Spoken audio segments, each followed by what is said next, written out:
Hi friends. Hi. അപ്പം ഇന്ന് നമ്മൾ ഒരു അടിപൊളി ബക്കറ്റ് ചിക്കനാണ് ഉണ്ടാക്കാൻ പോണത്.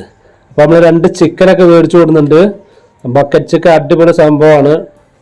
നല്ല സൂപ്പറായി നല്ല ടേസ്റ്റുള്ള സാധനമാണ് കേട്ടോ. നമുക്ക് നന്നായി അടിപൊളിയായിട്ട് ഉണ്ടാക്കാം. അപ്പോൾ നമ്മൾ 2 ചിക്കൻ മേടിച്ചു കൊടുക്കുന്നുണ്ട്. അപ്പോൾ നമ്മുടെ തൊലിയൊക്കെ ചിറകൊക്കെ നമ്മളതിനെ പറിച്ചെടുത്താണ് കേട്ടോ.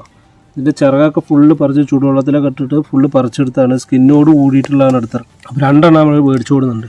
അപ്പോൾ നമുക്കിതൊന്ന് വൃത്തിയാക്കി എടുക്കണം. ഇതിൻ്റെ ഈ കാൽവശം ഒന്ന് മുറിച്ച് കളയാം. ഈ കാലിൻ്റെ ഈ ഭാഗങ്ങളൊന്നും നമുക്ക് ആവശ്യമില്ലാത്തതാണ്. നമുക്കിതൊക്കെ ഒന്ന് മുറിച്ച് കളയാം. ഉണ്ട്.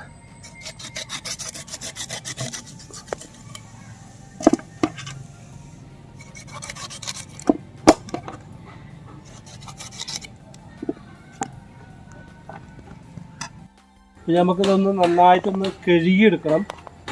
നന്നായിട്ടൊന്ന് കഴുകിയെടുക്കാം. കറക്റ്റായിട്ടൊന്ന് കഴുകിയെടുക്കാം. 2-3 വട്ടം കഴുകി വെച്ചിട്ടുള്ളതാണ്. അതിന് നമുക്ക് നന്നായിട്ടൊന്ന് കഴുകിയെടുക്കണം. നോക്കി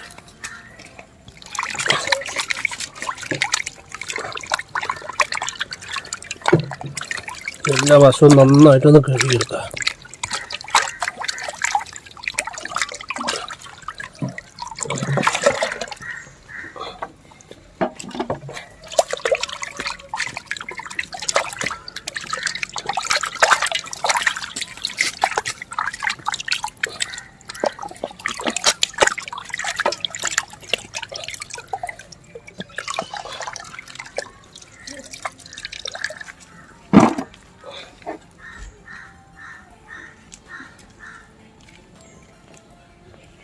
ഇത് നമ്മുടെ ചിക്കനിലേക്കുള്ള മസാല നമ്മൾ സെറ്റ് ചെയ്യാൻ പോവാണ് കേട്ടോ.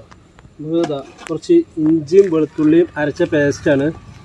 അതൊരു 1.5 ടീസ്പൂൺ ഇട്ട് കൊടുക്കുന്നുണ്ട്. ഇനി ഇത് മുളക് പൊടിയാണ് കേട്ടോ. മുളക് പൊടി ഒരു 2 ടീസ്പൂൺ ഫുള്ളായിട്ട് ഇട്ട് കൊടുക്കുന്നുണ്ട്.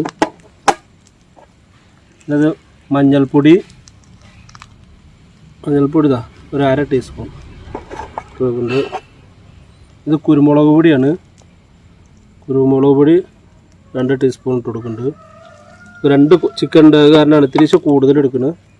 ഇത് ഗരം മസാലയാണ്, പൊടിച്ച ഗരം മസാലയാണ്. അതൊരു 1 ടീസ്പൂൺ ഇട്ട് കൊടുക്കുന്നുണ്ട്. നമുക്ക് ആവശ്യത്തിന് ഉപ്പ് ചേർത്ത് കൊടുക്കണം. ആവശ്യത്തിന് ഉപ്പ് ചേർത്ത് കൊടുത്തിട്ടുണ്ട്. പിന്നെ നമുക്കൊരു 2 ചെറുനാരങ്ങ പിഴിഞ്ഞ് കൊടുക്കണമായിരിക്കും. അതിൻ്റെ കുരുവൊക്കെ ഒഴിവാക്കിയിട്ടുണ്ട്. അതിന് നീര് പിഴിഞ്ഞെടുക്കുക.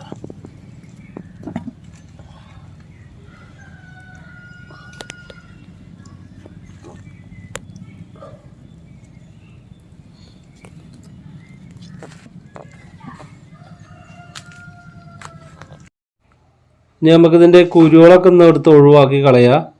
അതുകൊണ്ട് ഈ ചെറിയ നാരങ്ങയുടെ കുരുവൊക്കെ എടുത്ത് ഒഴിവാക്കി കളയാം. അല്ലെങ്കിൽ ചിലപ്പോൾ കുരു പെട്ട് കഴിഞ്ഞാൽ അത് കഴിക്കാൻ സാധ്യതയുണ്ട്. നമുക്കത് നന്നായിട്ടൊന്ന് മിക്സ് ചെയ്ത് കൊടുക്കണം. നന്നായിട്ടൊന്ന് മിക്സ് ചെയ്ത് കൊടുക്കാം.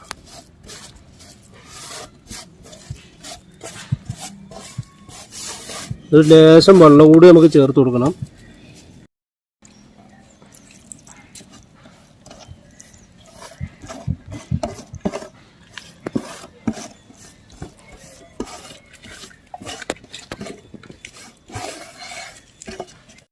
പിന്നെ നമുക്ക് ഇതൊന്ന് നന്നായിട്ടൊന്ന് ഈ ചിക്കനിലേക്കൊന്ന് തേച്ച് പിടിപ്പിച്ച് കൊടുക്കണം. എല്ലാ ഭാഗത്തേക്കും തേച്ച് പിടിപ്പിച്ച് കൊടുക്കുക. എന്നിട്ടൊരു 5-6 മണിക്കൂർ നമുക്ക് റെസ്റ്റ് ചെയ്യാൻ വെക്കണം. എന്നാലാണ് കറക്റ്റായിട്ട് അതിന് മസാലയൊക്കെ ഫുള്ള് പിടിക്കുകയുള്ളൂ. എല്ലാ ഭാഗത്തും തേച്ച് പിടിപ്പിച്ച് കൊടുക്കണം. നമ്മൾ ആവശ്യത്തിനുള്ള വെള്ളമൊക്കെ ചേർത്ത് കൊടുത്തിട്ടുണ്ട് മസാലയിൽ. അതല്ല ഇതിൻ്റെ ഉൾവശത്തേക്കൊക്കെ നന്നായി തേച്ച് കൊടുക്കണം. അപ്പോഴാണ് മസാല ഉള്ളിലൊക്കെ പിടിക്കുകയുള്ളൂ.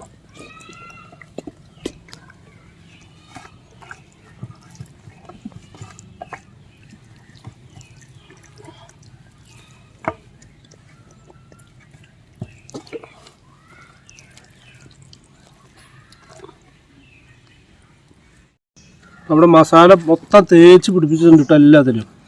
എല്ലാ ഭാഗത്തും നന്നായി തേച്ച് പിടിപ്പിച്ചിട്ടുണ്ട്. ഇനി നമുക്കിതൊരു കൊണ്ടുപോയിട്ട് 5-6 മണിക്കൂറൊന്ന് റെസ്റ്റ് ചെയ്യാൻ വെക്കണം. എല്ലായിടത്തും ഉള്ളിലൊക്കെ മസാല തേച്ച് പിടിപ്പിച്ചിട്ടുണ്ട്.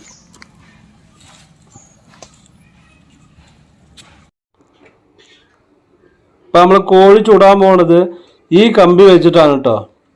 അതുകൊണ്ട് ഈ കമ്പി ഈ വണ്ടിയുടെ ഒക്കെ ഇഞ്ചിൻ്റെ ഉള്ളിൽ വരുന്ന ഈ സൈസ് കമ്പിയാണിത്. ഈ ഹോളൊക്കെ ഉള്ള സൈസ് കമ്പിയാണ്. ഇത് നമുക്ക് താഴത്ത് അടിച്ചു കൊടുക്കാം.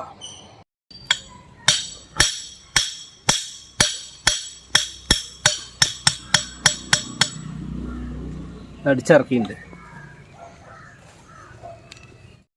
അപ്പോൾ നമ്മൾ ഇതേപോലത്തെ ഒരു മൂടി എടുത്തിട്ടുണ്ട് കേട്ടോ. ചെമ്പിൻ്റെ ഒക്കെ മൂടിയാണ്, ഒരു പഴയ മൂടിയാണ്. അപ്പം അതിൻ്റെ നടുവിൽ ഒരു ഹോൾ ഇട്ടുണ്ട്. അത് ഇതിലേക്ക് വെച്ച് കൊടുക്കാൻ വേണ്ടിയിട്ടാണ്. അതേപോലെ വെച്ച് കൊടുക്കാൻ വേണ്ടിയിട്ടാണ്, മണ്ണൊന്നും ആവാണ്ടിരിക്കാൻ വേണ്ടിയിട്ട്. നല്ല വൃത്തിയായിട്ട് ഇരിക്കുകയും ചെയ്യും. ഈ വാഴൻ്റെ ഇലയും കൂടിയും ഇതിൽ വെച്ച് കൊടുക്കുന്നുണ്ട് കേട്ടോ.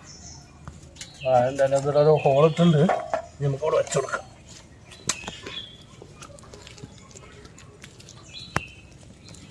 അപ്പം നമ്മുടെ കോഴി നല്ല മസാല ഒക്കെ തേച്ചിട്ട് നമ്മൾ ഒരു ദിവസം എടുത്തു വെച്ചാണ് കേട്ടോ. അപ്പോൾ നല്ലോണം മസാല ഒക്കെ പിടിച്ചിട്ടുണ്ട്. ഇനി നമുക്കിത് ഇതിൻ്റെ ഉള്ളിലേക്ക് ഇറക്കി വെക്കണം. നമുക്ക് ഇതിൻ്റെ ഉള്ളിലേക്ക് ഇറക്കാൻ പോവാണ്. ഇതേപോലെ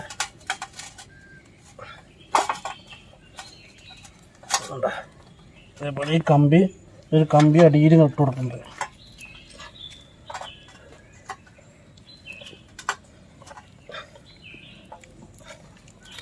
ഇട്ടിട്ടുണ്ട്. നമുക്ക് അടുത്ത കോഴി ഇതേപോലെ വെച്ച് കൊടുക്കാം.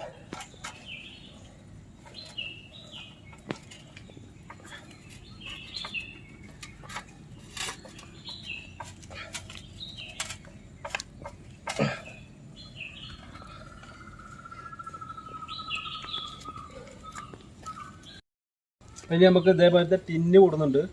അതുകൊണ്ട് എണ്ണയുടെ ടിന്നാണിത്. നമുക്ക് ഇതുകൊണ്ട് ഇതൊന്ന് മൂടി വെച്ച് കൊടുക്കാം. ഇതേമാതിരി മൂടി വെച്ച് കൊടുക്കാം.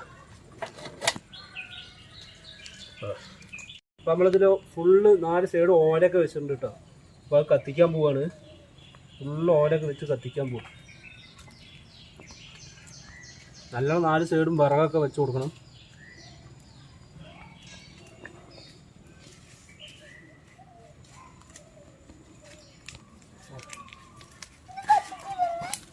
ഇവിടുന്ന് കത്തിക്കാം.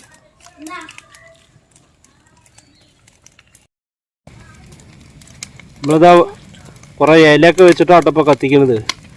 ഇലയും വിറകൊക്കെ ഇട്ടുണ്ട്. ഉണക്കയിലകളാണ് കുറേ ഇട്ടേക്കണത്. അതാകുമ്പോൾ നന്നായി കത്തുണ്ട്. വേണ്ട, ഏകദേശം കുറച്ച് നേരം ആയിട്ടുള്ളൂ. 10-15 മിനിറ്റ് ആയിട്ടുള്ളൂ. ഇനിയൊരു അരമണിക്കൂറോളം ഇനിയും കിടക്കണം. എന്നാലാണ് നന്നായി വെന്ത് വരുള്ളൂ.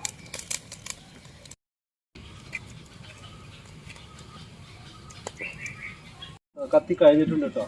നമുക്ക് ഇതിന് കണലൊക്കെ ഒന്ന് മാറ്റിയിട്ട് ഏകദേശം 1 മണിക്കൂർ നമ്മൾ കത്തിച്ചിട്ടുണ്ട്. കണലൊക്കെ മാറ്റാൻ പോവാണ്.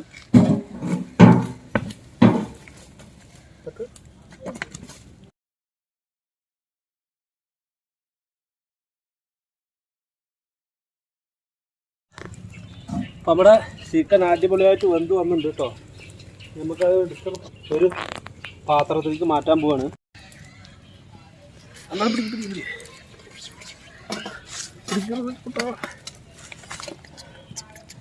നല്ല ചൂടുണ്ട് കേട്ടോ. നമുക്കിതൊന്ന് കമ്പി ഒന്ന് ഊരിയെടുക്കണം.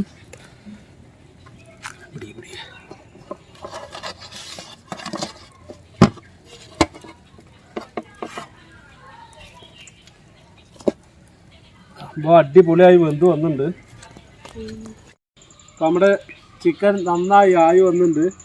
ഇനി നമ്മൾ ടേസ്റ്റ് ചെയ്ത് നോക്കാൻ പോവാണ് കേട്ടോ.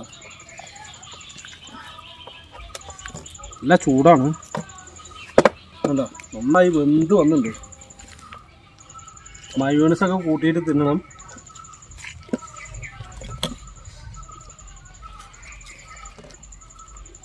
കണ്ടോ, സംഭവം നന്നായി വെന്ത് വന്നിട്ടുണ്ട്. അടിപൊളിയായിട്ട് വെന്ത് വന്നിട്ടുണ്ട്. നല്ല ചൂടുണ്ട്, കാരണമാണ്.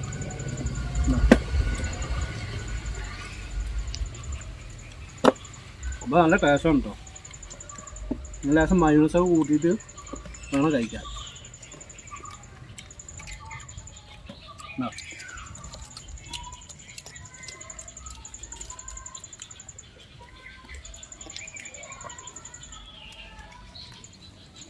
അപ്പോൾ ഞങ്ങളുടെ ചാനൽ മറക്കാതെ സബ്സ്ക്രൈബ് ചെയ്യുക, ലൈക്ക് ചെയ്യുക, ഷെയർ ചെയ്ത് നിങ്ങളുടെ കൂട്ടുകാർക്കൊക്കെ എത്തിച്ചു കൊടുക്കുക. അപ്പോൾ ഇനിയും ഞങ്ങൾ അടിപൊളി വീഡിയോകളായിട്ട് ഇനിയും വരും. അതുവരെ എല്ലാവർക്കും ബൈ ബൈ.